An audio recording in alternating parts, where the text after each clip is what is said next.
In yesterday's class, at last, as I told you,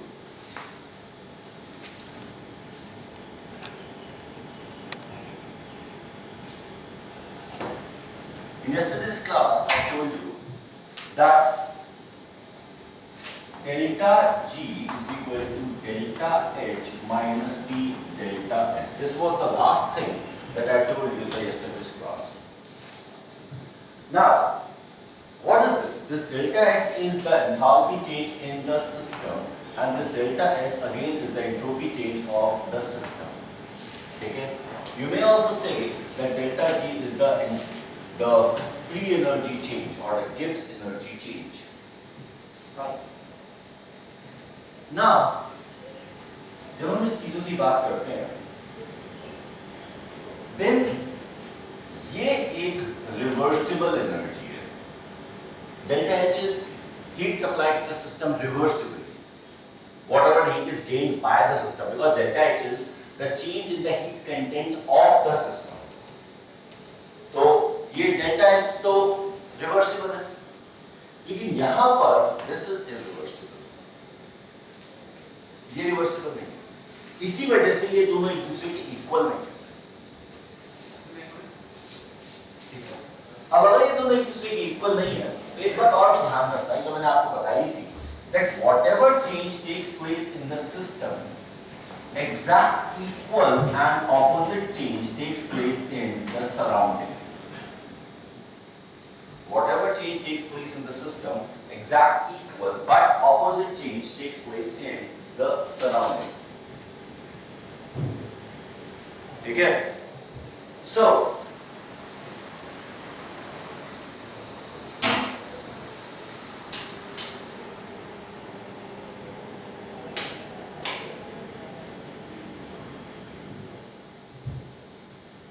now, और एक और important बात, सराउंडिंग को जो भी एनर्जी मिलती है वो वेस्ट नहीं होती, वो सारी एनर्जी सराउंडिंग में ही जाती है.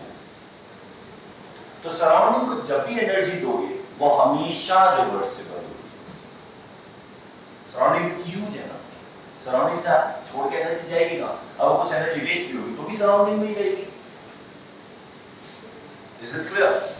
तो यहां पर this minus delta, or I should say delta H surrounding is always equal to T delta S surrounding. That is always equal. Is it clear? ठीक है? अब अगर तो फिर minus delta H surrounding will be minus T delta S surrounding. Like I can put this thing here.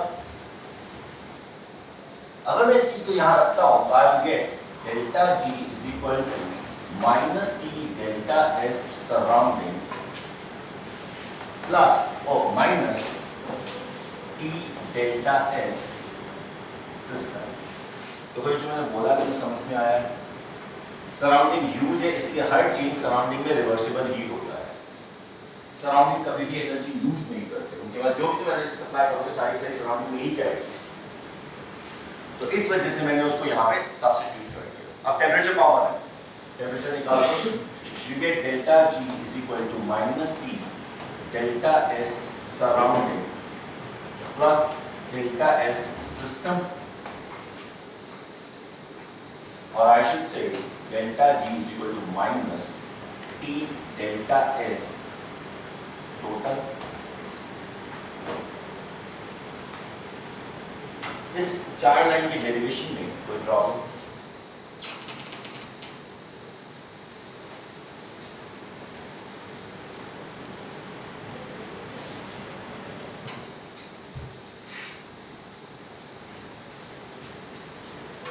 सोचिए.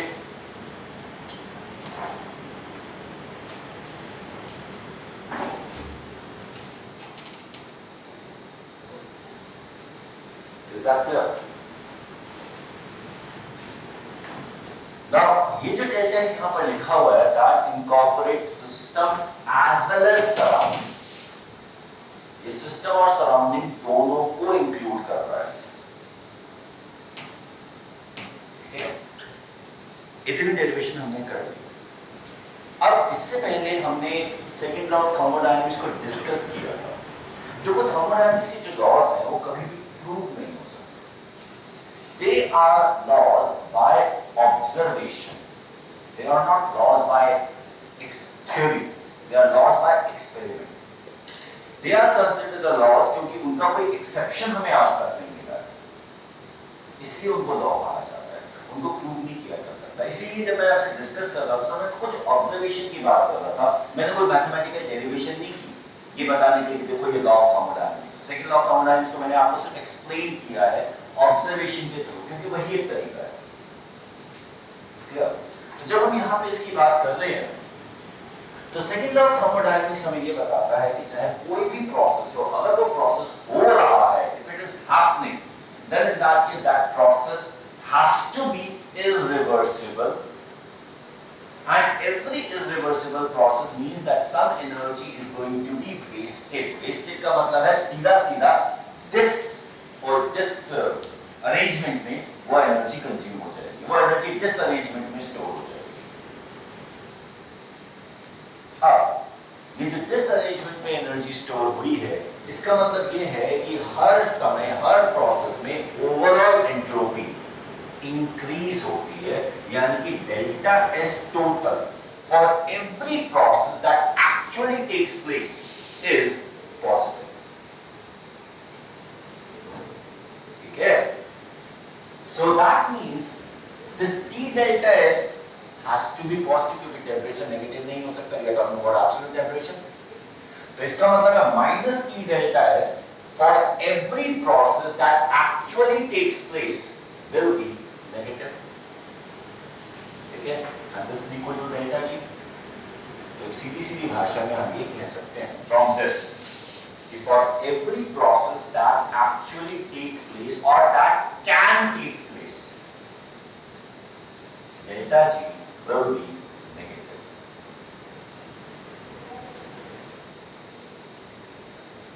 ठीक है? Fine, इतनी बात समझ में आई? तो ये स्टेटमेंट लिख लीजिए।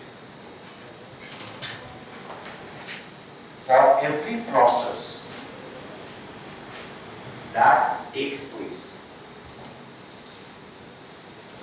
For every process that takes place और that can take place, mind it, that takes place or that can take place, मुझे नहीं मतलब वो हो रहा है या नहीं, लेकिन हो सकता है,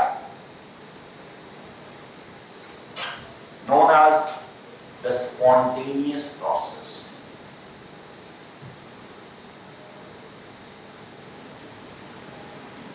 known as the spontaneous process। the delta G, the delta G, that is the change in Gibbs energy, that is the change in Gibbs energy or the free energy, the change in Gibbs energy or the free energy is negative।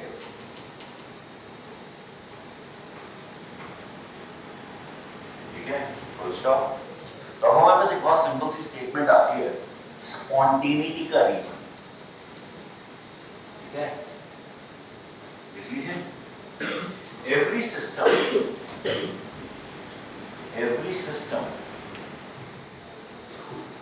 tries to have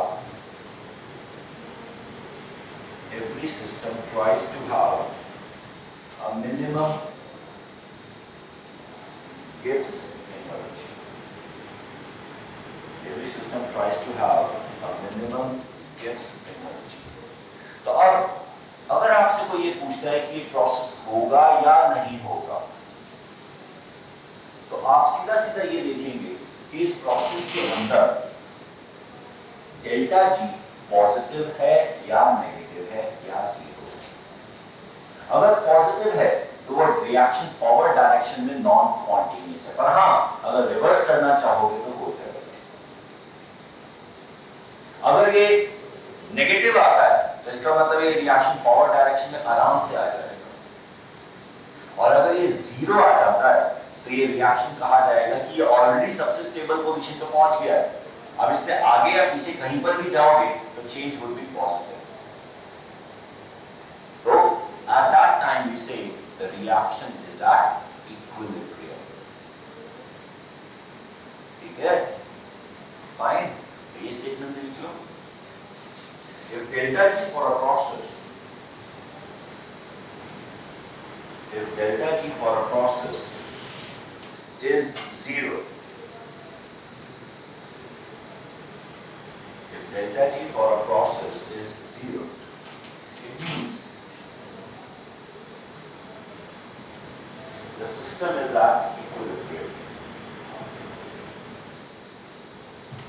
The system is at equilibrium. That is the most stable state. That is the most stable state under the given conditions. Most stable state under the given conditions.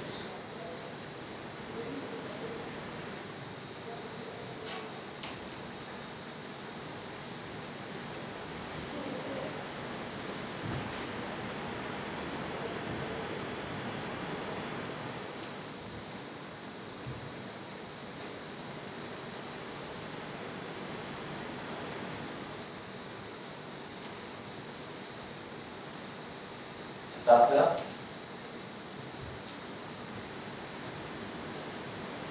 ठीक है, यहां तक कोई confusion?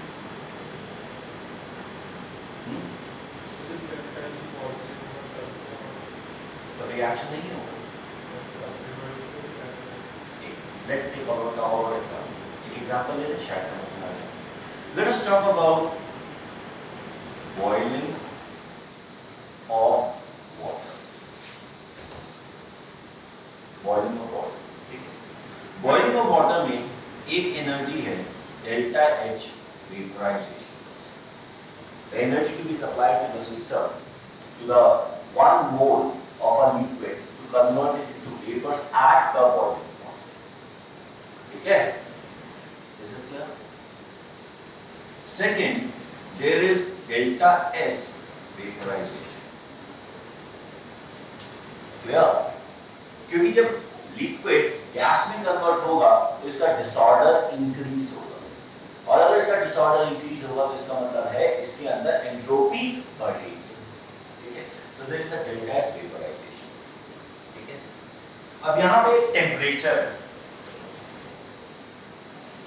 That is the boiling point. At the boiling point, this is the equilibrium temperature. Boiling point is the equilibrium temperature. ठीक है ना? Boiling point पे liquid gas में कन्वर्ट हो सकता है, गैस लिक्विड में कन्वर्ट हो सकती है। ये एक ऐसा टेम्परेचर है जहां पे दोनों सिस्टम एट इक्विलिब्रियम आ जाते हैं। ठीक है, तो at the boiling point, at the boiling point,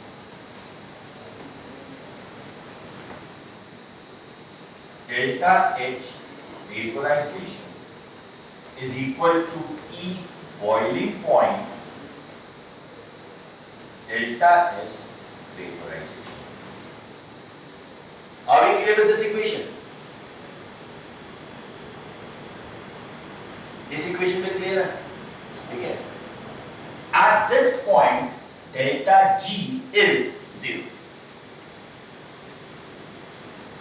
ये बात आसान हो गई। At this particular point delta G will be 0. ठीक है, now what I do is, मैं इस टेम्परेचर को, यानी कि यहाँ पे delta H vaporisation minus T boiling point delta S vaporisation is equal to 0। ठीक है, अच्छा एक बहुत इंपॉर्टेंट बात है, वेरी वेरी इंपॉर्टेंट, वो ये delta S vaporisation and delta H vaporisation, they are constant. ये टेम्परेचर से चेंज नहीं होते। क्योंकि ये इक्विलिब्रियम पर डिफाइंड है, तो ये टेम्परेचर से चेंज नहीं होगा। इसमें क्लियर? तो अब अगर मैं इस टेम्परेचर को चेंज कर देता हूं बॉइलिंग पॉइंट के अलावा, तो ये और ये एज इट इज रहते हैं, ये चेंज करो। Just see it for yourself. अगर मैं इस टेम्परेचर को T greater than T boiling point कर दूं, T greater than T boiling point कर दूं, या करने की कोशिश करूं, तो I'll find delta H minus T delta S. Will it be greater than 0 or less than 0?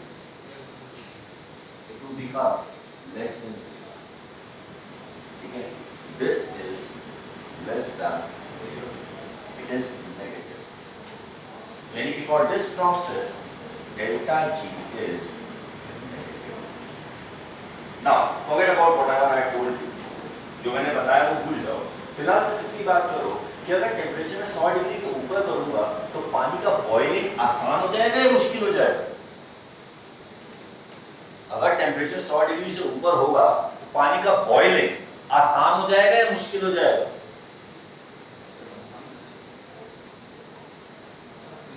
हाँ भाई, पक्का? तो होना चाहिए क्यों बोल रहा है?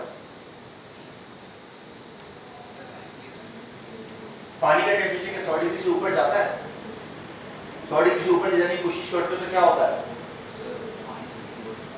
पानी बॉयल ही होता रहता है, 100 डिग्री से ऊपर टेम्परेचर ही नहीं जाता जब तक पानी पूरा बॉयल ना हो जाए। मतलब कि तुम पानी को 100 डिग्री से ऊपर लेके ही नहीं जा सकते। क्यों? क्योंकि पानी 100 डिग्री से ऊपर अनस्टेबल है, वो एग्जिस्ट ही नहीं कर पाएगा एट अ नॉर्मल प्रेशर। तो इसमें होना चाहिए वाली बात कहां से आ गई? When you say होना चाहिए, you leave an element of doubt. Clear? चाहिए तुम तब बोलते हो जब तुम्हें एक डाउट होता है, so that you can save your skin once it turns out to be other. Am I clear? ठीक है? बेटा IIT के पेपर में और लाइफ में होना चाहिए से काम नहीं चलता, क्योंकि होना चाहिए में तुम कभी भी आंसर मार्क नहीं करोगे।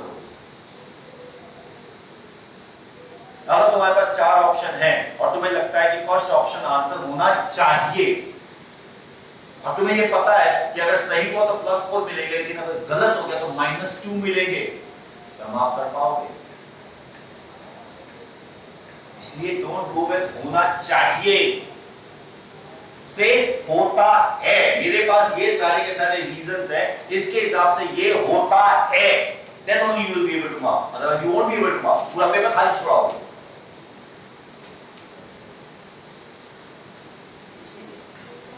समझ आई मेरी बात? इसमें चाहिए वाली कौन सी बात है? मुंह से जो पहली बार में निकलता है ना, पहली बार में जो निकलता है वो बात होती है जो तुम सोचते हो। याद रखना इस बात को। जब भी कोई क्वेश्चन देखते हो तुम पहला ऑप्शन बात कर सोचते हो ना, that is what you actually think, and most often that first impulse is right, most often, always नहीं। तो इसलिए एक बार वेरीफाई कर लो उस इंपल्स को। चाहिए में मत जाना, रीजंस ये आंसर है and mark it, at least mark तो करो। मानता हूं गलत हो सकता है, लेकिन जब पूरा ही पेपर छोड़ाओगे तो गलत क्या और सही क्या?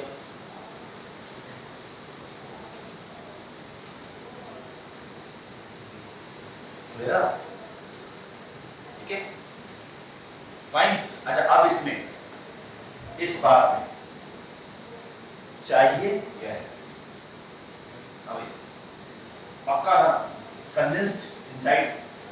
तो यहां पर पानी स्टेबल नहीं है, liquid water is not stable, it is only the steam, that is gaseous water which exists.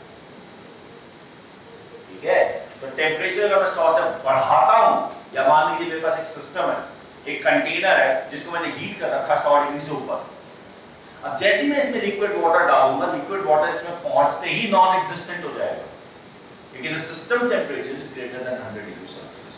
तो लिक्विड वाटर में इसमें जैसे ही डालता चला जाऊंगा, या तो लिक्विड वाटर इसके टेम्परेचर को कम करेगा तो बात अलग है, लेकिन अगर मैं किसी तरीके से इसका टेम्परेचर 100 डिग्री से ऊपर मेंटेन करता हूं, या लेट अस से एक प्लैनेट है, वीनस ले लो, मर्करी ले लो, वीनस और मर्करी का temperature, normal temperature is more than 100 degree Celsius, तो क्या वहां पे लिक्विड वाटर एग्जिस्ट कर सकता है? कर ही नहीं सकता। Got it clear? अब समझ में आ गया डेल्टा जी नेगेटिव क्या बता रहा है हमें? ये प्रोसेस फॉरवर्ड डायरेक्शन में स्पॉन्टेनियस है, होगा, हो सकता है, होना चाहिए, ठीक है, होता है। Is it clear? ठीक है। फर्दर अगर मैं इस टेम्परेचर को 100 डिग्री से कम करूं, बेटा तब लिक्विड वाटर ज्यादा स्टेबल हो जाएगा, ठीक है, तब लिक्विड वाटर ज्यादा स्टेबल हो जाएगा, वेपर कम स्टेबल हो जाएगा, ठीक है, क्लियर? तब अगर मैं स्टीम इस सिस्टम में डालूंगा, it will start condensing, it will start condensing, ठीक है, it will start getting converted into liquid water, और लिक्विड में डालता हूं तो लिक्विड स्टे करेगा, क्योंकि यहां पे डेल्टा जी पॉजिटिव,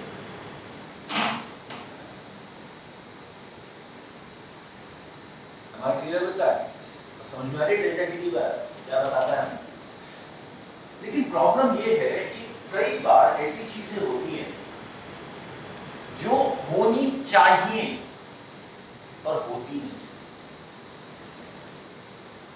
होनी चाहिए पर होती नहीं, ठीक है, जैसे कि ये वुड है, burning of wood releases energy, burning of wood is thermodynamically favourable, पर जरूरी है,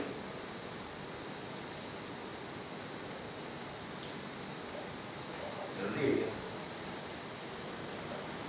इज वुड बर्न, कारण वुड को बर्न होने के लिए इनिशियल एनर्जी चाहिए, जब तक तुम वो इनिशियल एनर्जी वुड को नहीं दोगे इट विल नॉट बर्न, ठीक है। पानी के लिए मैंने तुम्हें इसलिए इतना बोला क्योंकि पानी का तुम्हें पता है वो 100 डिग्री से ऊपर एग्जिस्ट नहीं करता, तुम्हें पता है तो उसमें चाहिए नहीं है, लेकिन यहां पर वुड बर्न कर सकती है, चाहिए अभी भी नहीं, वुड बर्न कर सकती है क्योंकि उसका बर्निंग फेवरेबल है, पर बर्न नहीं कर रही क्योंकि उसको इनिशिएट करने वाली एनर्जी नहीं मिली, क्लियर? थर्मोडायनामिक्स के हिसाब से no problem in the reaction, but reaction होगा या नहीं होगा वो थर्मोडायनामिक्स प्रेडिक्ट नहीं करता, हो सकता है ये प्रेडिक्ट करता, इज इट क्लियर? कोई कंफ्यूजन इसमें? अब आफ्टर ऑल हमने समझ लिया कि डेल्टा जी से हमें क्या पता चलता है, हमें ये पता चलता है रिएक्शन हो सकता है या नहीं हो सकता, फेवरेबल है या नॉन फेवरेबल है, स्पॉन्टेनियस है नॉन स्पॉन्टेनियस है, ये नहीं पता चलता कि रिएक्शन होगा या नहीं होगा, होना चाहिए तो बिल्कुल पता नहीं चलता, हो सकता है पता चलता, ठीक है। फॉर आखिर डेल्टा जी है, हमें उससे क्या मतलब, हम उसके पीछे क्यों पड़े हुए, भाई है ठीक है, रिएक्शन हो सकता है, खुशी की बात हो जाएगा, ठीक है, तो फिर हमें तो सिर्फ इससे पता मतलब होना चाहिए कि पॉजिटिव या negative, that's it. Are we bothered about its magnitude, कि डेल्टा जी का मैग्नीट्यूड कितना है, are we bothered about it, should we bother, we bother about it, the problem is we are very much bothered about its magnitude, very much bothered, because this delta G is something with which we are surviving, ये delta G आप समझ Let us say, मैं एक container लेता हूं,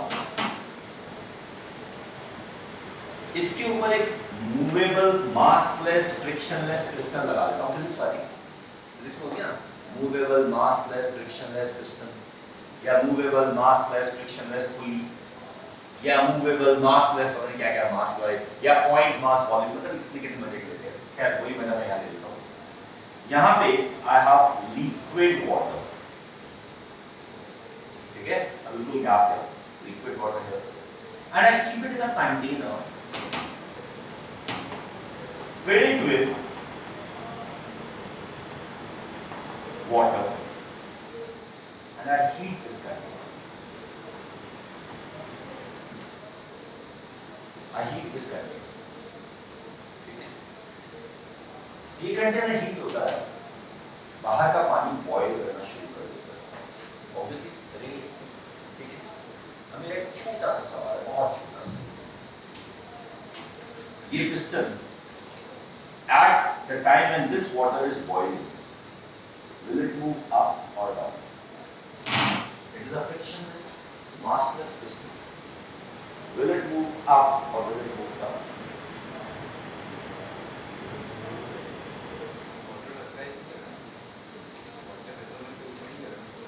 ये यहाँ पे बॉइल कर रहा है और ये एक कंडक्टिंग बॉल है,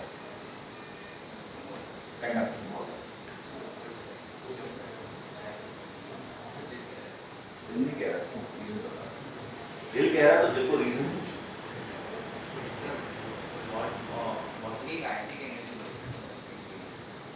काइनेटिक एनर्जी बढ़ रही है, वाटर का वेपर प्रेशर बढ़ रहा है, यहाँ पर ऊपर जो प्रेशर एक्सर्ट हो रहा है वो कितना है? 1 atmosphere। यहाँ पे पानी का बॉइलिंग पॉइंट है, टेम्परेचर क्या है? 100 degree. Boiling point is the temperature at which the vapour pressure becomes equal to the external pressure. ये होता है ना बॉइलिंग पॉइंट की डेफिनेशन। तो यहाँ पे जो इसके वेपर्स का प्रेशर एक्सर्ट हो रहा है वो कितना है? जो वेपर्स यहाँ पे प्रेशर एक्सर्ट कर रहे होंगे इस पिस्टन पर, वो कितना होगा? बॉइलिंग पॉइंट क्या है? Temperature at which the vapour pressure becomes equal to the external pressure. External pressure is 1 atmosphere, यहाँ पर भी 1 एटमॉस्फेयर है। तो मैंने इसको ओपन कंटेनर इसलिए रखा है कि अगर बाहर का प्रेशर ऊपर नीचे है तो अकॉर्डिंगली यहाँ का बॉइलिंग पॉइंट एडजस्ट हो जाएगा। Is it clear? तो ये अपने बॉइलिंग पॉइंट पर है। Is it clear? यहाँ पर ये जो बर्नर है, इस बर्नर का टेम्परेचर 800 डिग्री है। जो बंसन बर्नर होता है ना, Bunsen burner is capable of getting the temperature of 800 to 900 degree Celsius. ये एक्चुअली इसका टेम्परेचर, ठीक है? तो यहाँ पे ये इसको टेम्परेचर को 100 डिग्री से ऊपर लेने की कोशिश कर रहा है और इस वजह से इस टेम्परेचर को मेंटेन करने के लिए बॉयल होता चला जा रहा है। अब ये जो टेम्परेचर है ये 100 डिग्री सेल्सियस है। बर्नर चाहे जितना बड़ी टेम्परेचर पर, ये पानी को 100 डिग्री से ऊपर नहीं पहुंचने देगा ना टेम्परेचर, इसका टेम्परेचर 100 डिग्री सेल्सियस है। तो इस अंदर वाले पानी का टेम्परेचर भी 100 डिग्री सेल्सियस है। अब यहाँ पर कोई एक्स्ट्रा एनर्जी तो यहाँ आनी नहीं, दोनों का टेम्परेचर एग्जैक्टली सेम है, तो यहाँ से हीट यहाँ फ्लो करेगी जैसे इक्वल टेम्परेचर आ जाए। अगर यहाँ पे हीट फ्लो नहीं करेगी तो क्या ये इस पिस्टन को धक्का मारेगा?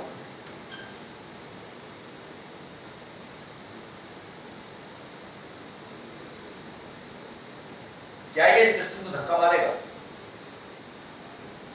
What is boiling point? Boiling point is the temperature at which the external pressure is equal to the vapor pressure.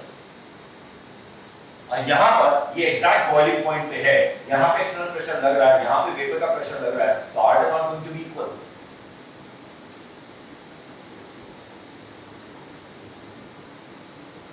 बोलो, अच्छा ये मत बोलना, ये बोलना है या नहीं?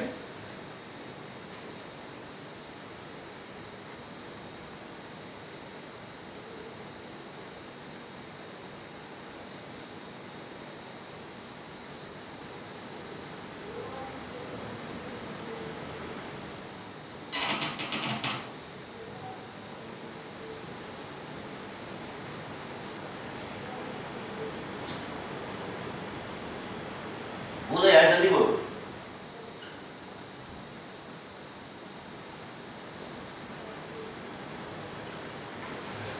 क्या है? मूव नहीं करेगा, श्योर?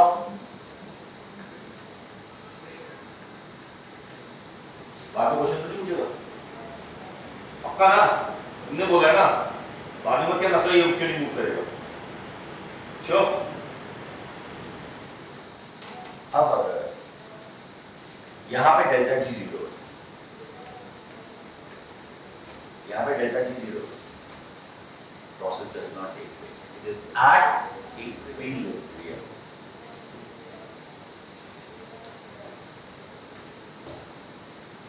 ठीक है, अगर मैं ये चाहता हूं कि मैं इस पिस्टन की मूवमेंट से कोई वर्क करूं, मतलब जैसे मान लीजिए I want to make a steam engine, steam engine में वाटर में स्टीम के प्रेशर से piston is supposed to move, isn't it? And that piston with a crankshaft is attached to a wheel, कि जब piston move करती है तो wheel घूमता है and I get some work.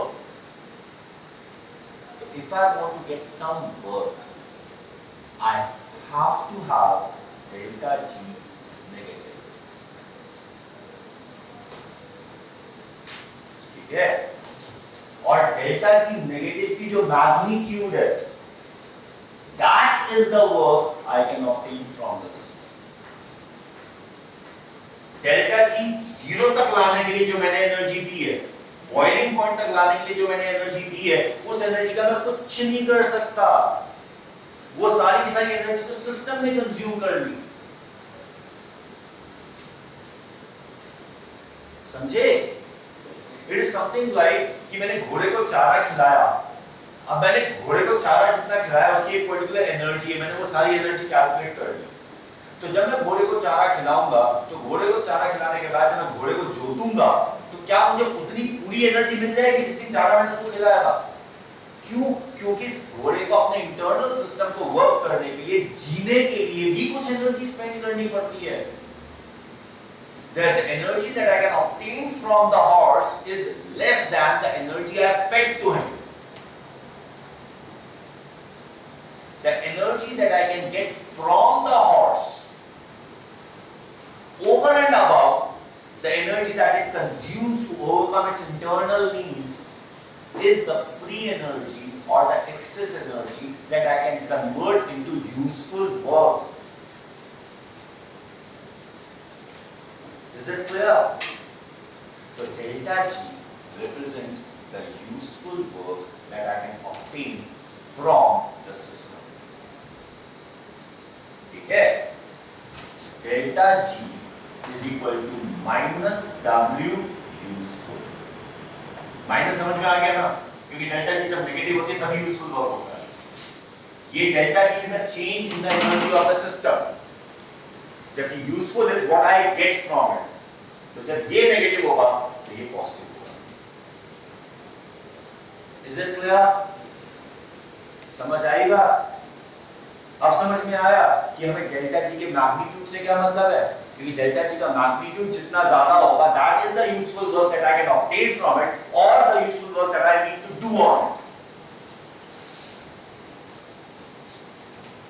Physical meaning समझ में आ गया डेल्टा जी का? ठीक है?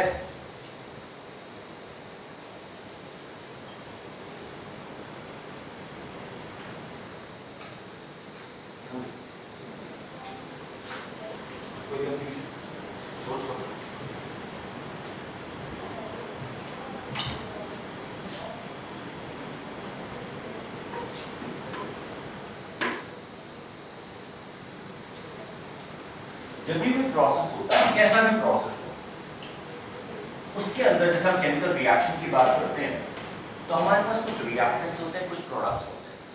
ठीक है?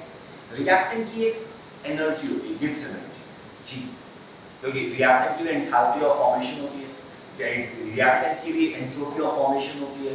तो वहां पे एंथैल्पी और एंट्रोपी है तो उसकी एक पर्टिकुलर डेल्टा एक जी की वैल्यू होगी। ठीक है? उसी तरीके से प्रोडक्ट की भी है। अगर मैं एक ग्राफ बनाता हूं जहां पर मैं यहां जी प्लॉट करूं, ठीक है, तो यहां पर मेरे पास है रिएक्टेंट्स, ठीक है, और लेट अस से यहां पर it's moving towards the product. अब मेरे पास कई तरीके के ग्राफ हो सकते हैं, कई तरीके। I could have a graph like this.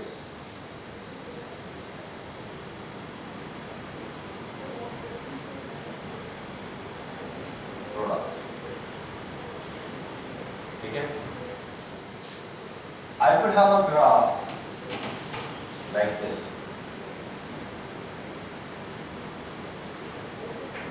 Products. And I could have a graph like this.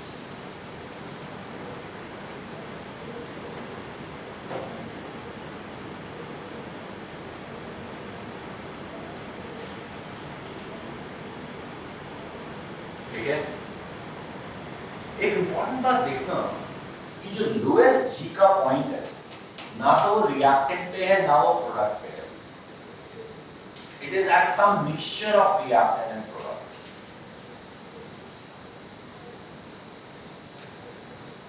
ठीक है? इस केस में एट दिस पॉइंट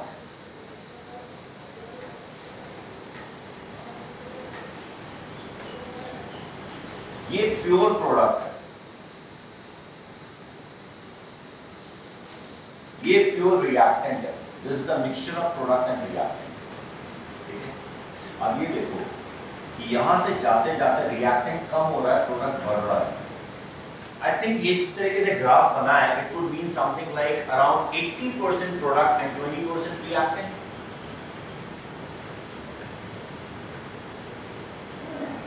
अराउंड ये प्योर प्रोडक्ट है. तो जब मैं इस तरफ जाता हूं तो प्रोडक्ट की कंसंट्रेशन कम हो रही है. तो यहां से यहां तक अगर मैं इसको 1 मानूं, 100 मानूं, तो it will be something like 80. ठीक है? यहां पे रिएक्टेंट 100 है. तो जब मैं यहां से यहां मूव करूंगा तो यहां पर तो रिएक्टेंट 20 हो जाएगा ना. तो ग्राफ थोड़ा सा समझो, स्केल समझो. ये रिएक्टेंट 100, रिएक्टेंट 0. ये प्रोडक्ट 0, प्रोडक्ट 100. जब मैं इस तरीके से जाऊं तो यहाँ पे प्रोडक्ट 80 हो जाएगा, रिएक्टेंट 20 हो जाएगा ना. तो this graph tells me that it is product. और दिख भी रहा है प्रोडक्ट का जो जी है, it is much lower than the reactant. So that means product is more stable then the reactant. And therefore at the most stable point in the reaction the concentration of product is more than the reactant. अब कितना ज्यादा है वो तो उनकी stability comparison से पता चल जाएगा. Is it clear? ठीक है? This is the most stable position in the reaction. ठीक है?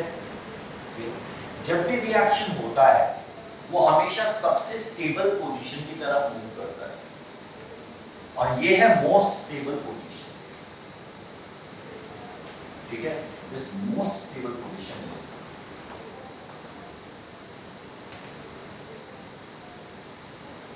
ठीक है? The change in Gibbs energy, the change in Gibbs energy from a given position to the most stable position is termed delta G. ये है delta G. Is it clear? एक given position, पूरे system में कहीं पर भी कोई given position है moving towards the most stable position, that would be delta G. ठीक है? Is it clear? Now the movement from the reactants to the equilibrium, यहां से जी ज्यादा है, यहां पे जी कम है, तो change will be negative. Is that clear? कोई कंफ्यूजन? यहां से यहां आएगा, डेल्टा जी नेगेटिव है. और मजेदार बात, बहुत ज्यादा नेगेटिव है. इसका मतलब है रिएक्टेंट से इक्विलिब्रियम तक मैं बहुत ज्यादा वर्क निकाल सकता हूं. मुझे यूजफुल वर्क मिलेगा. Delta G negative. यहां से निकालूंगा थोड़ा कम मिलेगा, यहां से निकालूंगा और कम मिलेगा, क्योंकि पहुंचना तो यही है. और अगर वो यहां पे पहुंच चुका है तो क्या मैं कोई यूजफुल वर्क निकाल सकता हूं इसमें से? नहीं. Once the system is at equilibrium, reaction अभी भी हो रहे हैं, but these reactions will never give me any useful work. Or rather, you say delta G is 0. Is Is that clear? At equilibrium, delta G becomes 0. Reason समझ में आ गया? लिख लीजिए, delta G is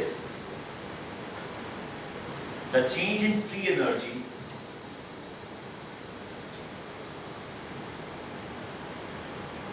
when the system moves from the current position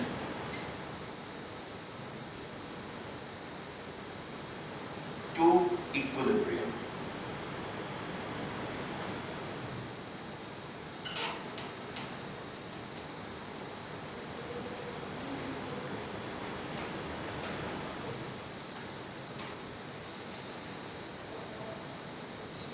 Is that clear? ठीक है? कोई confusion?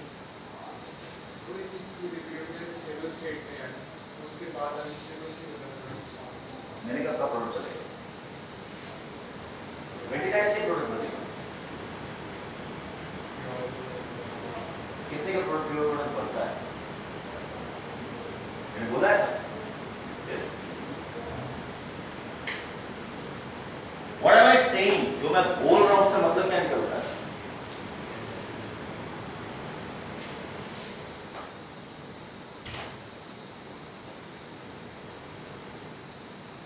तुम्हें एक मजेदार बात पता है? Purity is extremely costly.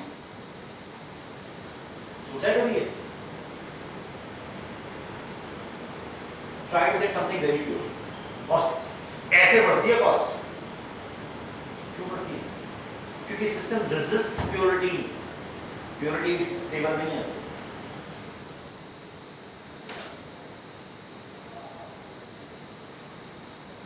समझे? ना तो प्योर प्रोडक्ट स्टेबल होते हैं, ना प्योर रिएक्टेंट स्टेबल होते हैं। स्टेबिलिटी ये है, a mixture of reactant and products.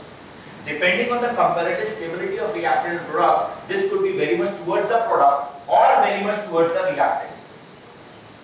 Or it could be right in between the two, depending on the relative stability of reactant and products. But it will never be pure. Never. Fractional difference. Gold होता है ना, very unreactive metal. But gold की भी कभी भी किसी भी jeweller, किसी भी उस पर 100% प्योरिटी नहीं देखोगे। Gold unreactive. 100% purity. And gold is a substance which can be obtained with highest purity. उससे ज़्यादा purity किसी की हो नहीं सकती। उसमें भी 99.999 के दाखिल हो गए हैं 100 की gold।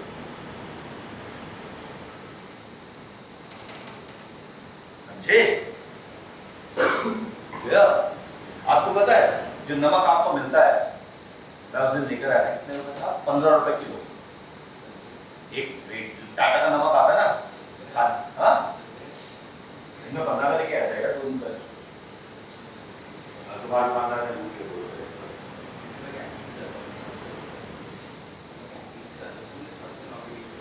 तो 17 के बोल रहे हैं।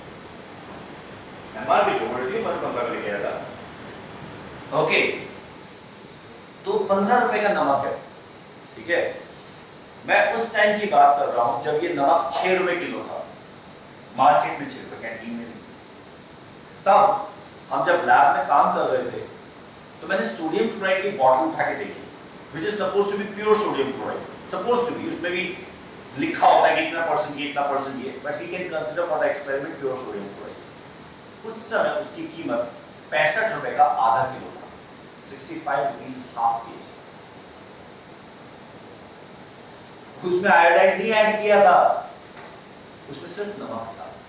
तो सोचो, खाने का नमक which is good for health is costing at that time 6 rupees kg, 6 rupees kg, and this box, half kg box, was 65 rupees, यानी कि 130 rupees kg,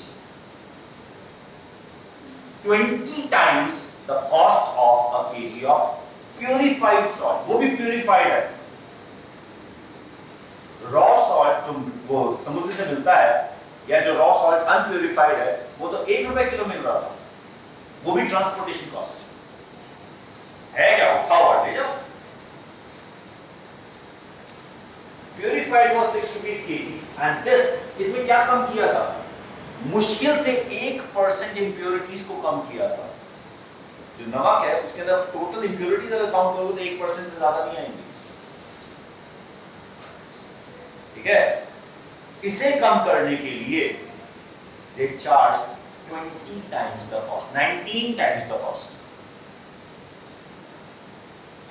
It is very costly.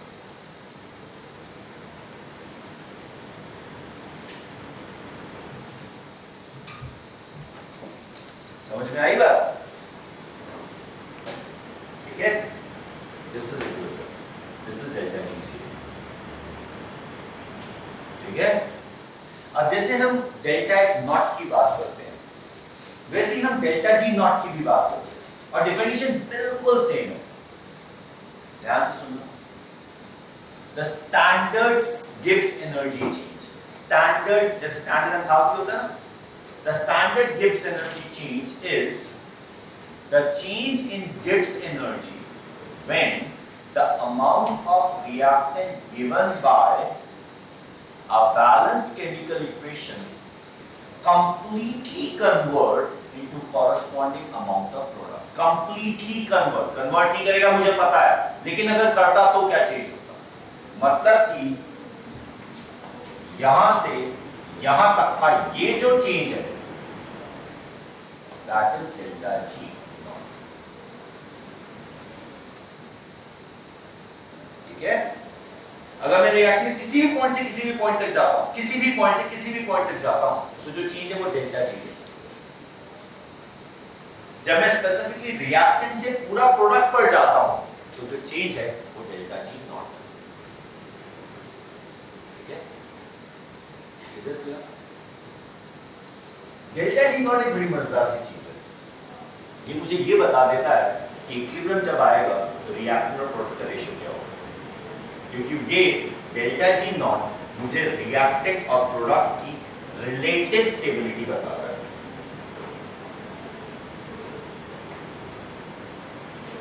ठीक है? यहां पे प्रोडक्ट रिएक्टेंट से ज्यादा स्टेबल है, so what I find is that the equilibrium is more towards the product. ठीक है? यहां पे प्रोडक्ट से रिएक्टेंट ज्यादा स्टेबल है, मतलब कि equilibrium is more towards the reactant. ठीक है? यहां पे मैंने एक थ्योरेटिकल केस लिया है जहां पे रिएक्टेंट और प्रोडक्ट की स्टेबिलिटी बराबर है। The equilibrium is right in the middle, that is product is equal to the reactant.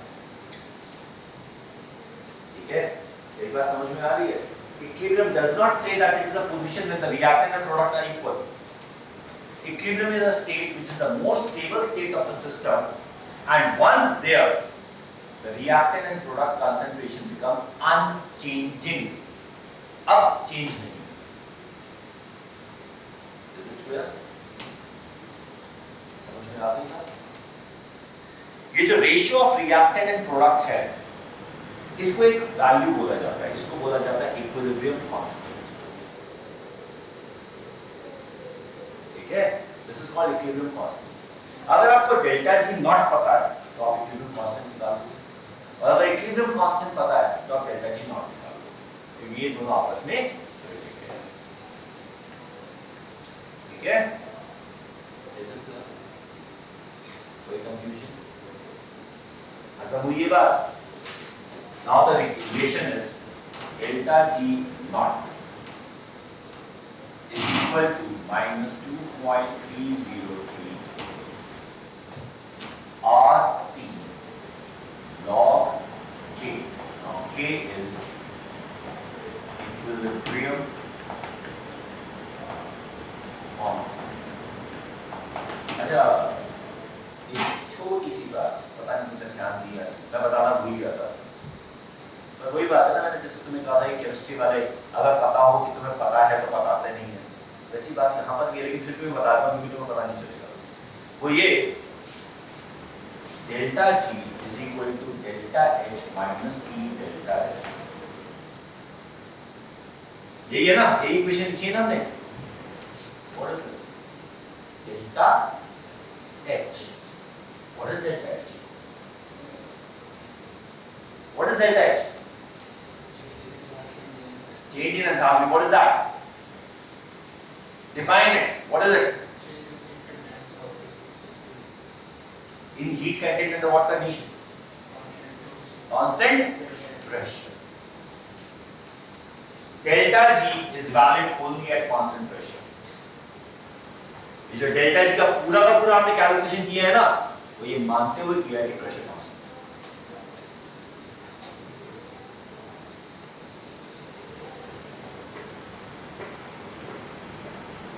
Is it clear? ये बात समझ में आ रही है? ठीक है, ये चीजें जो है छोटी छोटी चीजें अक्सर ओवरलुक हो जाती है।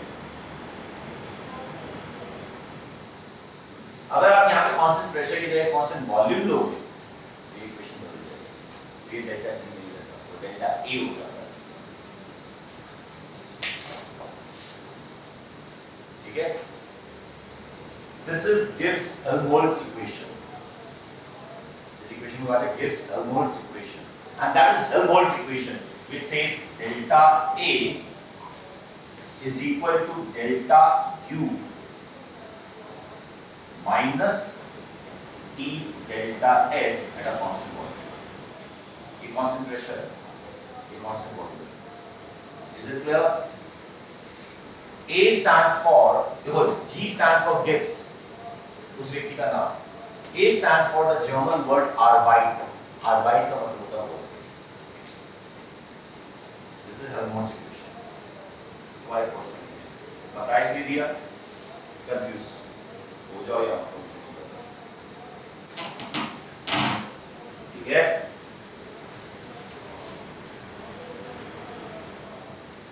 Clear? अब कुछ छोटी छोटी सी चीज है।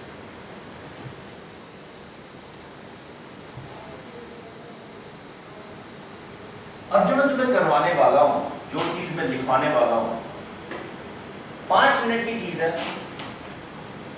फॉर एग्जाम्पल पूछी कोई जाती है, IIT के एग्जाम में भी पूछी गई,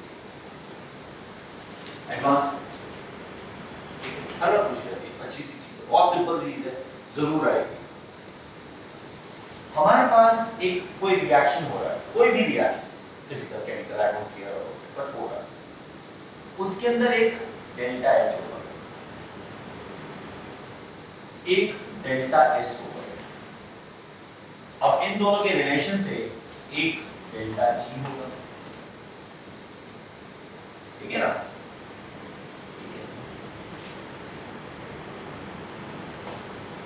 Now, a reaction could be exothermic, could be endothermic. दोनों हो सकता है ना? अगर रिएक्शन एक्सोथर्मिक है तो डेल्टा एच नेगेटिव है, रिएक्शन एंडोथर्मिक है तो डेल्टा एच पॉजिटिव है। ठीक है? उसी तरीके से एक रिएक्शन में एंट्रोपी चेंज पॉजिटिव भी हो सकता है, नेगेटिव भी हो सकता है। अगर गैसेस ज्यादा बन रही है तो डेल्टा एच पॉजिटिव होगा।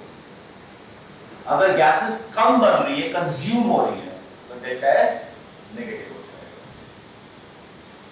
ठीक है, जैसे boiling of water is delta S positive, condensation of steam is delta S negative. ठीक है, कोई कंफ्यूजन तो नहीं इस बारे में? समझ आ रही है बात? तो अगर डेल्टा एच पॉजिटिव है और डेल्टा एस भी पॉजिटिव है, तो डेल्टा जी पॉजिटिव होगा या नेगेटिव होगा?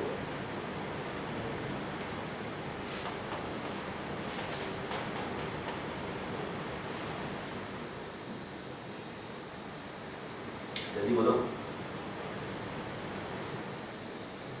हाँ जी बोलो। तुम कुछ बोल रहे हो, बोलो, सही बोल रहे हो। बोल। अरे यार बोल रहा, सही बोल रहा था, इसलिए बोल रहा हूँ। नहीं बोल, क्या बोल रहा? टेम्परेचर के बारे में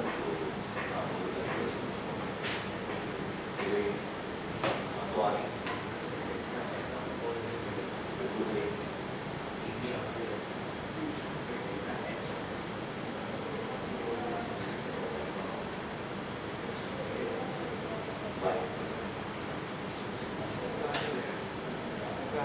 क्यों? ये पॉजिटिव है, ये भी पॉजिटिव, ये भी पॉजिटिव, हाँ ये ओवरऑल नेगेटिव, ये पॉजिटिव।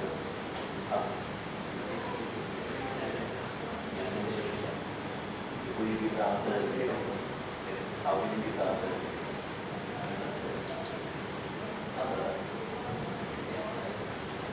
क्वेश्चन पूछना पड़ेगा। अब ये बताइए है बड़ा है या तुम्हें पता है? नहीं को तुम्हें पता है? कोई पता है? आपको पता है? आज की क्लास का पता है? मैं आज ही क्लास की बात कर रहा हूँ। क्यों?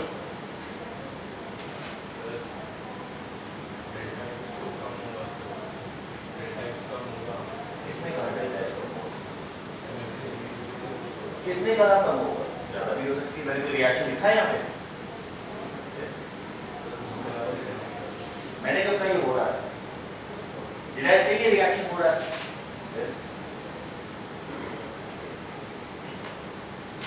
ये कल की क्लास करनी है, आज की क्लास करनी है? पेज पलटो and think over delta G. बेटा डेल्टा जी का नाम ही आज की क्लास में आया है।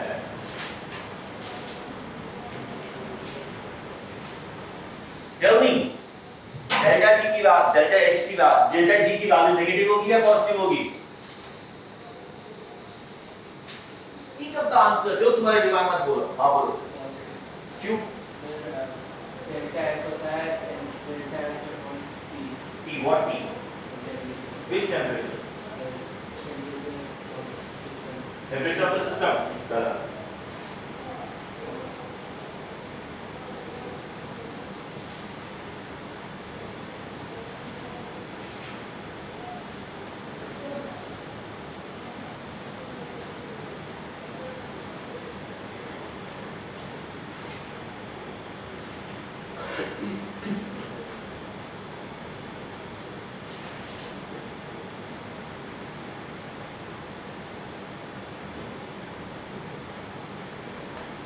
Delta H is equal to T delta S at equilibrium. Did we talk about the boiling today? Did we talk about 100 degrees Celsius today? Did we talk that at this temperature delta G will be 0? Why will it be 0? Because delta H is being cancelled by T delta S.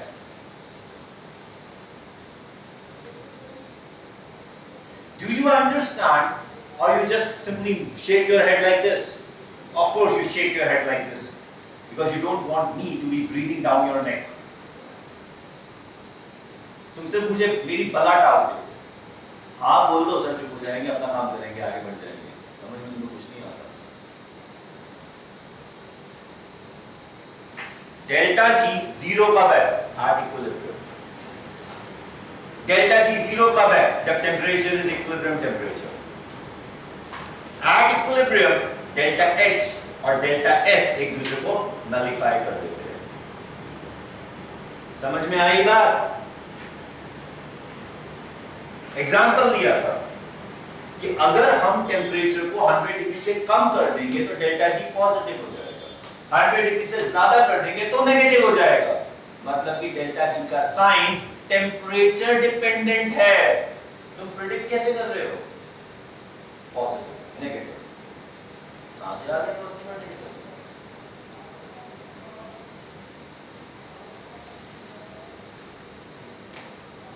तुमने equation बिल्कुल सही लिखी थी। कहां फंसे थे? Sir delta H को T delta S nullify कर देगा। क्यों? किस खुशी में? कोई ये नहीं बोल रहा टेम्परेचर, अगर मैं टेम्परेचर को बढ़ा दूंगा तो डेल्टा एस डोमिनेट करेगा, अगर मैं टेम्परेचर को कम रखूंगा तो डेल्टा एच डोमिनेट करेगा। At a lower temperature, this delta G will be positive. At a higher temperature, this delta G will be negative. And which temperature is the comparison? Temperature of equilibrium. अगर मैं process को equilibrium temperature से ऊपर ले जाता हूं तो reaction favourable हो जाएगा, नीचे ले जाता हूं तो नॉन फेवरेबल हो जाएगा, बॉइलिंग पॉइंट की तरह। प्रॉब्लम क्या है इसमें?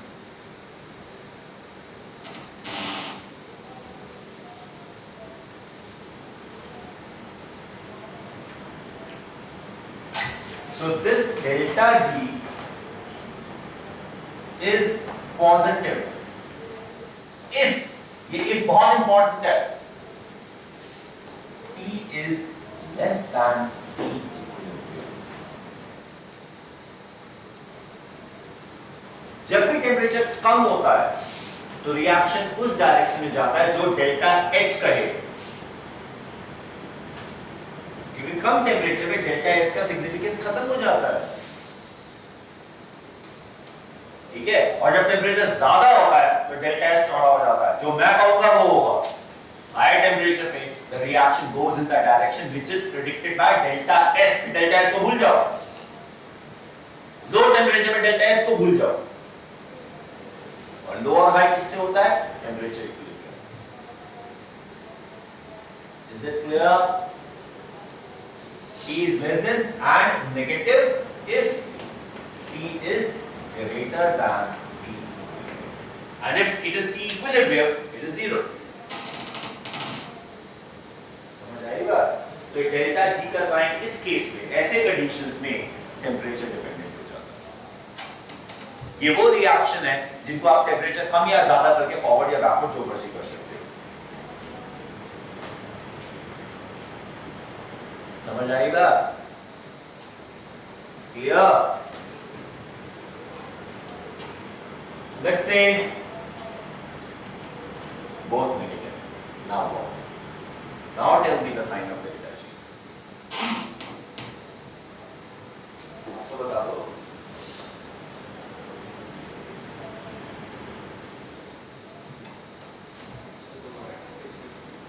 Perfect. अब क्या होगा? बोलना कैसे? इक्वालिटी नहीं है, रिलेटिव रिलेशन। हाँ, तो वो क्या होगा? This would be if T is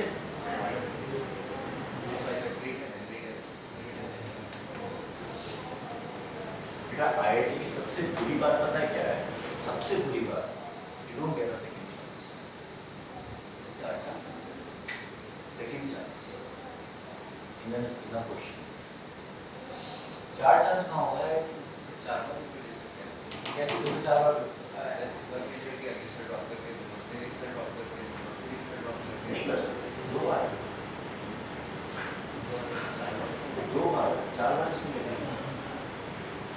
2 बार, एक बार इस साल, एक बार अगले साल, बात खत्म। इस साल 2 या ना 2 कोई फर्क नहीं पड़ता। नेक्स्ट ईयर तुम्हारे जिस ईयर में तुमने 12th पास की है ना, जिस ईयर में तुमने 12th पास की है उसके नेक्स्ट ईयर में दे सकते हो बस, उसके बाद नहीं दे सकते तुम्हारे ऊपर। And when I am saying second chance, I am talking about the second chance in every question। आपको एक क्वेश्चन में एक चांस मिलता है, आप मार्क करो, उसके बाद आप चेंज भी नहीं कर सकते। You get 1 chance, that's it। IIT का पेपर डिफिकल्ट इसलिए नहीं होता कि उसमें डिफिकल्ट क्वेश्चन होते हैं। IIT का पेपर डिफिकल्ट इसलिए है because they give you all chances of making a mistake and you can make only one mistake at a time। बस खत्म। एक मिस्टेक करो, everything over। बहुत सारे चांसेस होते हैं, इसलिए मुश्किल होता है पेपर IIT। और कुछ नहीं होता, क्वेश्चन मुश्किल नहीं होते। IIT का paper is not the question of learning। IIT का paper is question of keeping your cool at the time of the paper and applying the basics। समझे? Negative if T is less than T equilibrium and obviously 0 if T is T equilibrium। ठीक है? जब negative होता है तो उसे spontaneous कहते हैं, जब पॉजिटिव होता है तो नॉन स्पॉन्टेनियस कहलाता है।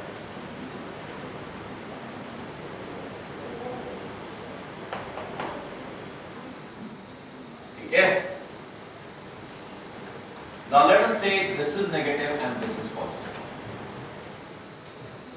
A typical example is C solid plus half O2 gaseous gives CO gaseous.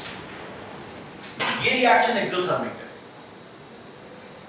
It releases energy, तो इस रिएक्शन का डेल्टा H नेगेटिव है, ठीक है। और दूसरी बात, लेफ्ट साइड पे हाफ मोल गैस है, राइट साइड पे 1 मोल गैस है, और जिस रिएक्शन में गैसेस के मोल इंक्रीज होते हैं उसमें डेल्टा S पॉजिटिव होता है। तो इसमें delta S positive. So what can you say on this reaction about delta G?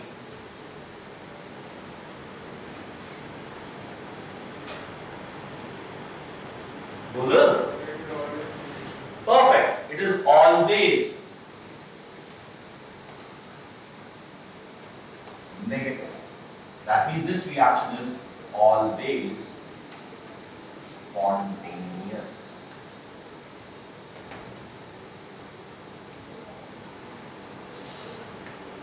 ये रिएक्शन किसी भी कंडीशन में स्पॉन्टेनियस है, मतलब ये हो सकता है, होगा नहीं बोल रहा, हो सकता है, होना चाहिए भी नहीं बोल रहा, हो सकता है, क्लियर?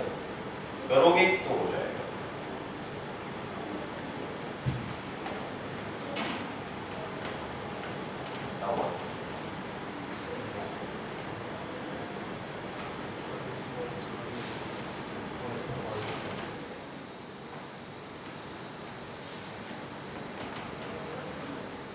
ठीक है,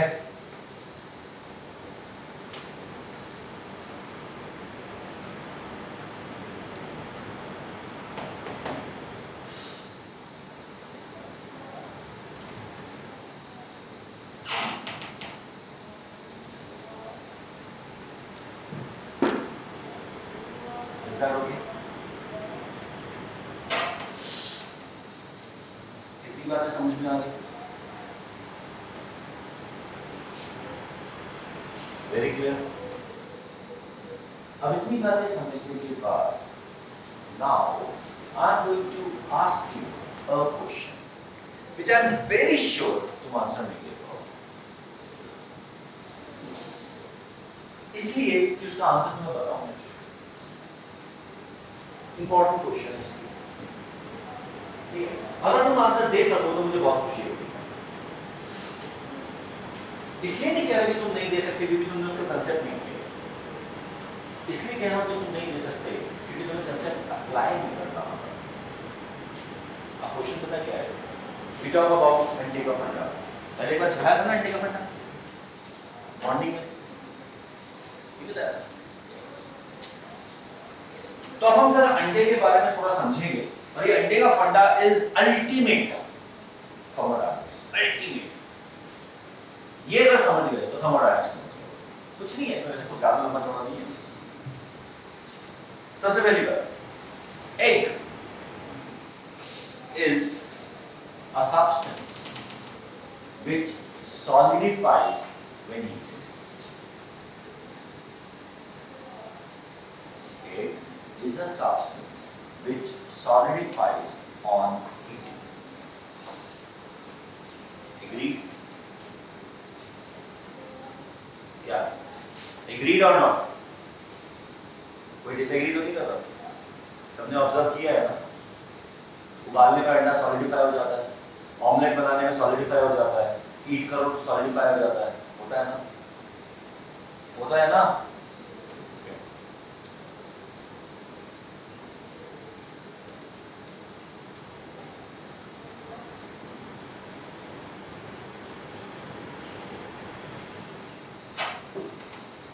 Have we done the chapter about hydrogen bonding? Bonding किया है ना हमने? हाइड्रोजन बॉन्डिंग किया है ना?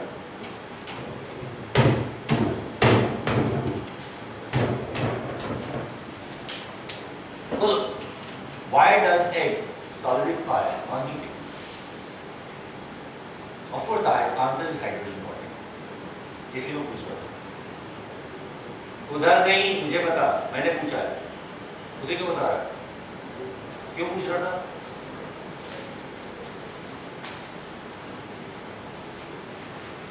Why does egg solidify on heating?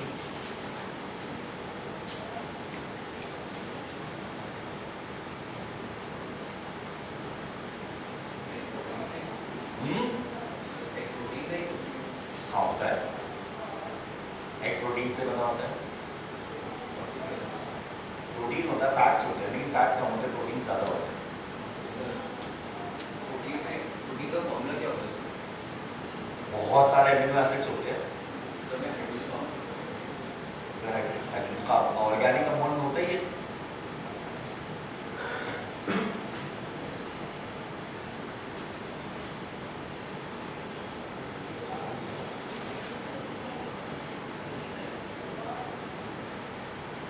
चलो एक बात बताओ, did we discuss about intermolecular and intramolecular hydrogen bonding? Did we discuss about that? तुम नहीं होगे क्लास में, तुम तो कभी क्लास में होते ही नहीं हो, फिजिकली होते हो तुम क्लास में, मेंटली तो होते नहीं हो। चेक करो, हाइड्रोजन बॉन्डिंग इसी में है। Did we talk about orthonitrophenol? Did we talk about the salicylaldehyde? Did we talk about intramolecular, intermolecular hydrogen bonding? Did we talk about their effect? We did talk about that. हाँ जी, देवानी जी,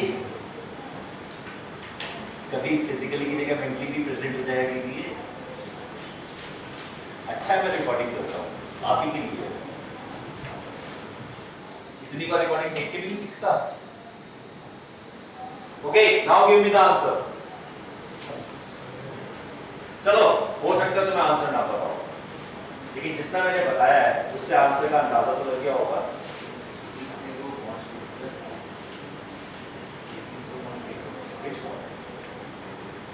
अगर break होती तो क्या होना चाहिए? Solidify क्यों हो जाते हैं स्ट्रॉन्ग?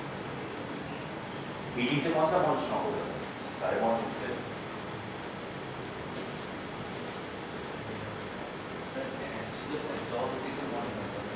जब एनर्जी एब्जॉर्ब होती है तो बॉन्ड टूटते हैं। बॉन्ड बनने में एनर्जी रिलीज होती है बेटा, बॉन्ड टूटते हैं एनर्जी एब्जॉर्ब करके, बनते नहीं है। हाँ जी, दूसरा है, बता रहा है, ठीक से बता। इंटरमॉलिक्यूलर हाइड्रोजन बॉन्डिंग ये कहां से आ रहा है? इतना हिंट देने के बाद अगर तुम्हें कुछ भी नहीं पता तो भी तुम एक लाइन तो बोल ही सकते हो ना कि लिक्विड से सॉलिड बन रहा है, और मैंने बोला इसमें हाइड्रोजन बॉन्ड है। प्रोटीन तुमने पूछा, मैंने पूछा ऑर्गेनिक कंपाउंड से अमीनो एसिड्स हैं उसके अंदर, हाइड्रोजन बॉन्डिंग उसमें है। इंटर और इंट्रा मैंने बोल दिया, इंटर से मेल्टिंग पॉइंट बढ़ता है, इंट्रा से बॉइलिंग पॉइंट कम होता है। क्लियर है ना?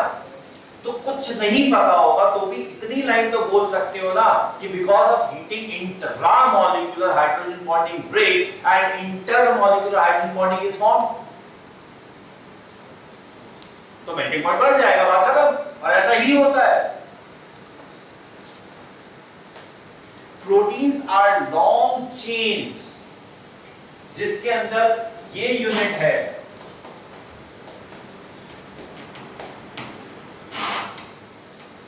ये ऑक्सीजन है, ये हाइड्रोजन है जो नाइट्रोजन के साथ अटैच्ड है। A hydrogen attached to nitrogen, oxygen or fluorine is capable of showing hydrogen bonding। और ऑर्गेनिक केमिस्ट्री में फ्लोरीन नहीं होता, सिर्फ नाइट्रोजन ऑक्सीजन होते हैं क्योंकि फ्लोरीन की वैलेंसी 1 है। अगर वो हाइड्रोजन से अटैच्ड है तो ऑर्गेनिक कंपाउंड में थोड़ी ना हो सकता है, ठीक है? तो सिर्फ नाइट्रोजन ऑक्सीजन रह जाते हैं ऑर्गेनिक कंपाउंड में। तो यहाँ पर ये हाइड्रोजन हाइड्रोजन बॉन्ड बना सकता है, ये ऑक्सीजन बना सकता है। हमारे पास लंबी सी चेन है, वो with in the chain hydrogen bond बना के एक कॉम्पैक्ट स्ट्रक्चर बना लेता है, which is a three-dimensional functional protein, highly regular, highly arranged। और अब इन प्रोटीन्स के बीच में there is very weak attractive force, क्योंकि सारा का सारा हाइड्रोजन बॉन्ड तो within the molecule कंज्यूम हो गया। इस वजह से this is a liquid।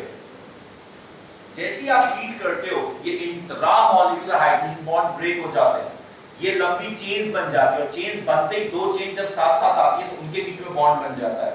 This is intermolecular hydrogen bonding. Intermolecular hydrogen bonding में पूरा का पूरा प्रोटीन स्ट्रक्चर डिस्ट्रॉय हो जाता है। अब ये प्रोटीन्स फंक्शनल नहीं रहे, ये नॉन फंक्शनल हो गए, इनकी नेचर खराब हो गई, ये कोआगुलेट हो गए, डीनेचर हो गए। That is why heating of protein is termed as denaturation. It is termed as coagulation, क्योंकि solidify हो गए। समझ आएगा? Clear?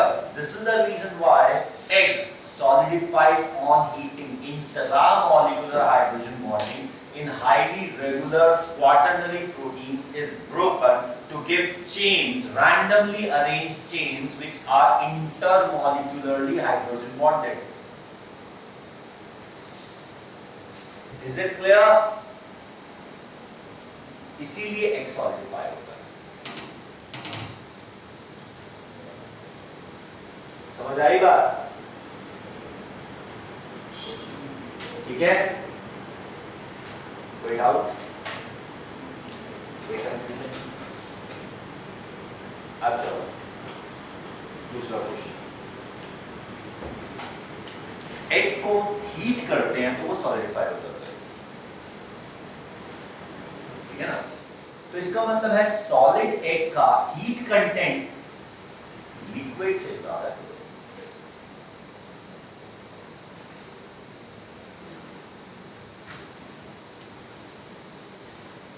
ठीक है?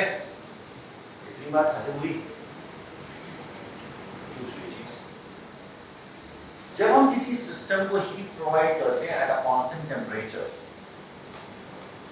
तो उस सिस्टम की एंट्रोपी इंक्रीज हो जाती है। Entropy is delta H by T. हमने हीट प्रोवाइड की है सिस्टम को at a constant temperature, heat provide किया तो डेल्टा एच पॉजिटिव है, तो डेल्टा एच बाय टी भी पॉजिटिव होगा, मतलब कि डेल्टा एच पॉजिटिव है। तो क्या सॉलिड एग का, सॉलिड एग की entropy that is disarrangement liquid egg से ज्यादा है?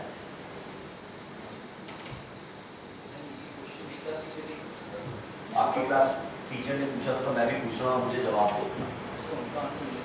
तो मैं आंसर जो बोला था वो बताओ। सर जो प्रोटीन होता है वो बॉइल्ड होता है, जब उसे हीट करते हैं तो वो अरेंज हो जाता है, इसकी वजह से एंट्रोपी का चेंज नहीं आता। लिक्विड में ज्यादा होता है, लिक्विड का ज्यादा होता है। टीचर ने आंसर दिया था पक्का? Yes sir. भगवान उसके हाथ को शांति दे, क्योंकि आंसर बिल्कुल गलत है। सॉलिड एग की एंट्रोपी लिक्विड से ज्यादा होती है, ज्यादा होती है। और मैंने अभी उसका रीजन दिया, मैंने जो मैंने आंसर दिया है ना वो एक्चुअल उसका रीजन है। हाँ, boiled proteins are highly arranged. जब तुम अनकॉइल करते हो तो उसकी अरेंजमेंट डिस्टर्ब हो जाती है, और जो वो सॉलिड एग है वो डिसअरेंज्ड एग है। Entropy is not the state, entropy is arrangement, disarrangement. समझे? तो proteins are highly arranged, uncoiled protein is disarranged, और इस वजह से उस सॉलिड एग की एंट्रोपी उस लिक्विड एग से ज्यादा है, कम नहीं है। ये एक पेक्यूलियर एग्जांपल है जिसमें सॉलिड की एंट्रोपी लिक्विड से ज्यादा है। अब क्लियर है? कुछ क्लियर है या कुछ पूछना है? और एक और इंपॉर्टेंट बात, जब वो इंट्रामॉलिक्यूलर हाइड्रोजन बॉन्ड बना हुआ था प्रोटीन के अंदर, तो वो सारे के सारे हाइड्रोजन बॉन्ड कंज्यूम हुए थे, सारे के सारे हाइड्रोजन बॉन्ड बने थे, ठीक है? जब मैं उसको अनकॉइल कर देता हूं तो सारे हाइड्रोजन बॉन्ड बन नहीं पाते, तो वहां पर उतनी एनर्जी रिलीज नहीं हो पाती जितनी एब्जॉर्ब होती है। ऐसा हाइड्रोजन बॉन्ड बनने में एनर्जी उतनी ही रिलीज होनी चाहिए जितनी बॉन्ड तोड़ने में कंज्यूम। तो ना तो एनर्जी एब्जॉर्ब होनी चाहिए ना एनर्जी रिलीज। लेकिन होता यह है कि बॉन्ड्स टूटते ज्यादा है, बनते कम है, तो उस वजह से जो एनर्जी रिलीज है वो कम है, एनर्जी एब्जॉर्ब ज्यादा है। तो ये डेल्टा एच पॉजिटिव हो जाता है, हीट एब्जॉर्ब करके वो सॉलिडिफाई हुआ। सोचो, हीट एब्जॉर्ब करके वो सॉलिडिफाई हुआ है, तो जो हीट उसने एब्जॉर्ब की है वो सिस्टम के अंदर डिसअरेंजमेंट में रह गई, क्योंकि वो बॉन्ड्स नहीं बने, वो भी डिसअरेंजमेंट है। क्लियर? तो जो सॉलिड एग है उसकी एंट्रोपी लिक्विड एग से ज्यादा है, रॉ एग से ज्यादा है। Is that clear? कोई कंफ्यूजन? ओक्सो नहीं है, ठीक है? Clear now once we have talked about this, next, अब ये वाला क्वेश्चन एक ऐसा क्वेश्चन है जो मैं अक्सर जब मैं टीचर्स के इंटरव्यू लेने के लिए बैठा करता था तो टीचर से पूछ लिया करता था, मुझे इसका आंसर नहीं मिलता, तो मैं तुमसे क्या एक्सपेक्ट करूं, फिर भी पूछ लेता हूं। तो ये एक एग से जो अंडा होता है उससे चूजा बनता है। A chick is formed from an egg. Is it clear? The formation of a chick from an egg is endothermic process. Delta H is positive. ठीक है? Delta H positive. And our body is even more arranged than the normal proteins. Normal protein तो फिर randomly move करते हैं ना, हमारी body में तो वो भी फिक्स हो गए अपनी अपनी जगह पर, तो उससे भी ज्यादा अरेंज हो गए, प्रॉपर अरेंजमेंट आ गया है। मतलब कि conversion of the egg to the chick is entropy non-favored, delta S.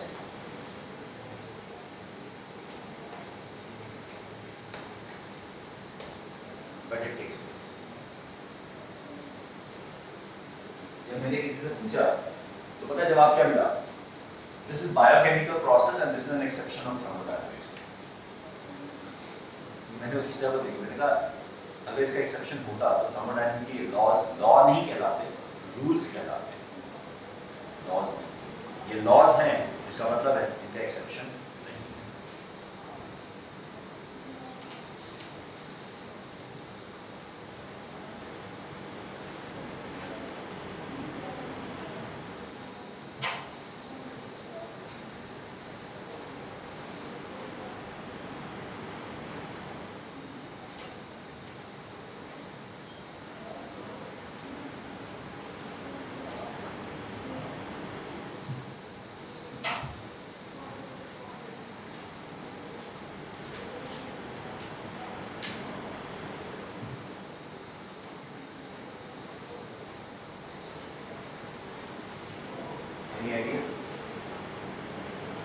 अगर नहीं हो लग रहा तो इसमें कोई बुरी बात नहीं है, टीचर से भी लगता, पर हाँ अगर तुम बता सको ग्रेट।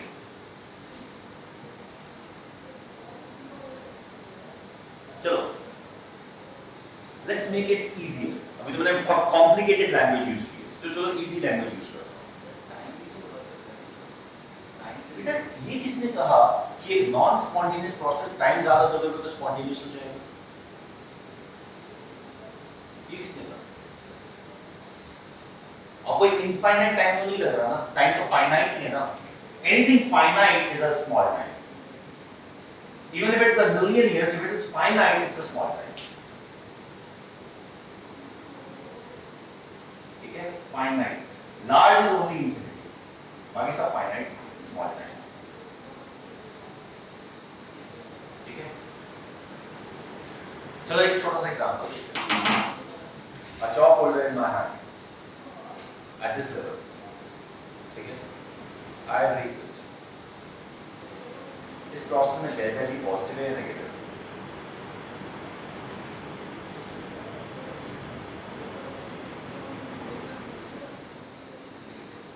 पॉजिटिव, कम एनर्जी थी, ज्यादा हो गई।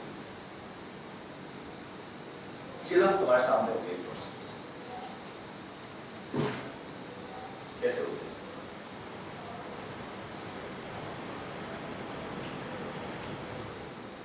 ओके, एक और example. Let's say there is a seesaw like this. There is a child sitting here.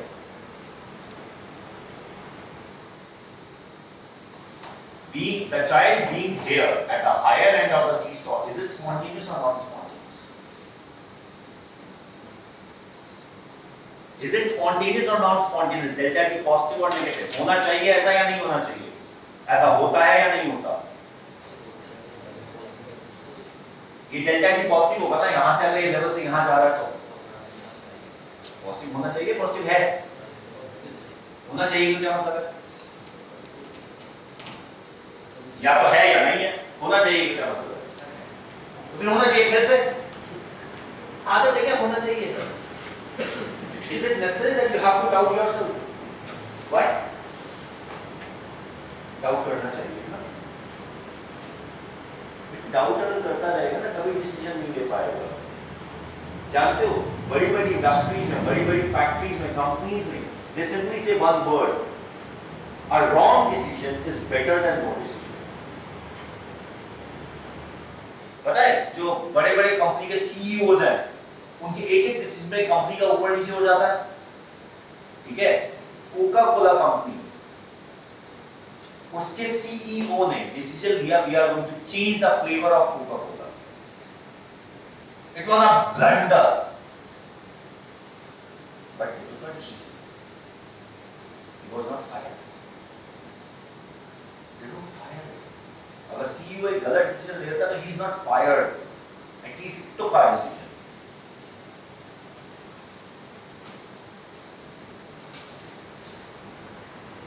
चाहिए मत करो, होना चाहिए नहीं होगा। इफ यू आर सेइंग होना चाहिए तो तुम्हारे नीचे सबऑर्डिनेट, अगर तुम संभाव reach a top position, in fact अगर तुम चाहिए पे रहोगे तो टॉप पोजीशन पे पहुंचोगे। और टॉप पोजीशन पे अगर पहुंच गए और तुमने बोला ऐसा होना चाहिए तो तुम्हारे जूनियर कहेंगे ऐसा हो ना सकता, खत्म। तुम चाहिए कह रहे हो, खत्म कर देंगे। आर्मी मेजर को ये बोलना पड़ता है we will win this battle, तब सैनिक लड़ने जाता है। हमें लगता है हम जीत जाएंगे, खत्म। Clear? I think you understand that. The leader has to say we will win. If he says we can win, खत्म। We may win, oh look, हम तो पक्का आ जाएंगे। Clear? So now, ये non-spontaneous है, लेकिन I believe ऐसा होता तो है। कैसे होता है? कहाँ? प्रॉब्लम पता है क्या है? इन सारे क्वेश्चंस की you are looking at one side of the question, दूसरी साइड पता ही नहीं। दूसरी साइड का जो भी को बिठा दो नीचे आ जाएगी, कॉम्प्रेस कर देगा। हाँ, यहाँ पे लेकिन अगर तुम बैठ जाओ तो बच्चा नीचे आ जाएगा। बच्चा है कि नहीं है? हर जगह यही देखना है। किसी शौक खेल रहा है बच्ची किस लड़की के साथ है ना? आज चाय ऊपर से जाएगी नीचे, ठीक है ना? अभी ऊपर चली जाएगी। बेटा इम्पोर्टेंट बात ये है, हम एक नॉन स्पॉन्टेनियस रिएक्शन को स्पॉन्टेनियस बना सकते हैं अगर उसके साथ हम एक ऐसा रिएक्शन कर दें जो उससे कहीं ज्यादा स्पॉन्टेनियस है। यहाँ पे अगर एक बड़े व्यक्ति को बिठा दिया जाए तो this big person is going to have a much higher mass as compared to the child. When this person goes from तो ये लेवल था हमारे पास, when this person goes from this level to this level, that delta G here will be very much more negative than the delta G positive in this process. So overall अगर इस पूरे process को देखा जाए तो delta G will be ऐसा ही होता है। ऐसे वो नेगेटिव तो लिमिट नहीं जाएगा ना सर। एग्रीड, कौन सा बोल रही है? रॉकेट मतलब बन गई है। सर कह रहे हो दोनों बराबर होंगे सर। दोनों क्या बराबर? सर इसको जितना नहीं, यही तो खास बात है, उतना नहीं होगा। अगर मान लीजिए आप 5 किलो के मास को ऊपर से नीचे लेकर आते हो तो उसके अंदर एक पोटेंशियल एनर्जी का चेंज है, एंड दैट इज इसके साथ आपने कंबाइन कर दिया 1 किलोग्राम के मास को। ये 1 किलोग्राम का मास कितना राइज करेगा ये इस बात पे डिपेंड करेगा कि 5 किलोग्राम का मास कितना डिस्टेंस ट्रैवल करता है। इसके अंदर जो डिक्रीज इन पोटेंशियल एनर्जी है that is m, that is 5 g h h of its fixed value. यहाँ पे जो increase in energy that is 1, mass is 1, not 5. 1 GH. H